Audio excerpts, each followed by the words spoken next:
Hi guys. Yeah, it's quite the dump off the open. Link is down 8% here, Bitcoin down 5% roughly, and ETH down 7 or 8%. Now, I just want to point out that Ethereum here actually reminds me of Link back in October. We had the bull run.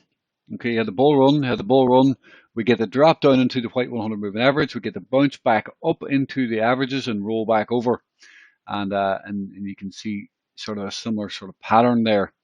From here, the red 200 moving average actually held on this, and we got some sort of a well, we got this push back up, and it actually held, and well, it came back down later. We held and we pushed back up. We got that retrace. Very choppy move higher, and then we actually rolled back over again, down even lower than this previous point. A lot of choppy action, and eventually a couple of months later, we got out of that, and this level ended up being a double bottom for that next leg higher. If you all remember that, so it ended up making a J hook, so to speak, and when this pushed up, the J hook pattern kind of broke to the upside and we ran. So it's very interesting here. A lot of people calling for the death of crypto and all the rest. Yes, things do look very weak and pretty bad, but this example here shows you that it definitely can hold.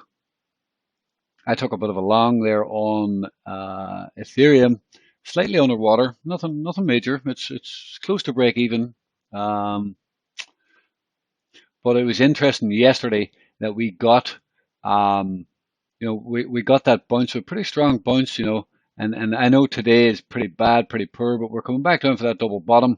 Um, if somehow we finish very strong today, and pushed back up higher and left two large wicks here, on tomorrow, we could have a push back up and we could actually look a whole lot better.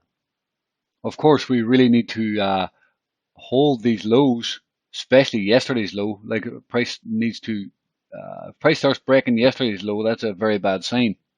But in the meantime, I took a long down here to see if we can kind of somehow hold down in this area and maybe get some sort of bounce today, and then maybe continuation tomorrow. If we take out yesterday's low, this green pivot low, probably don't want to be in this trade.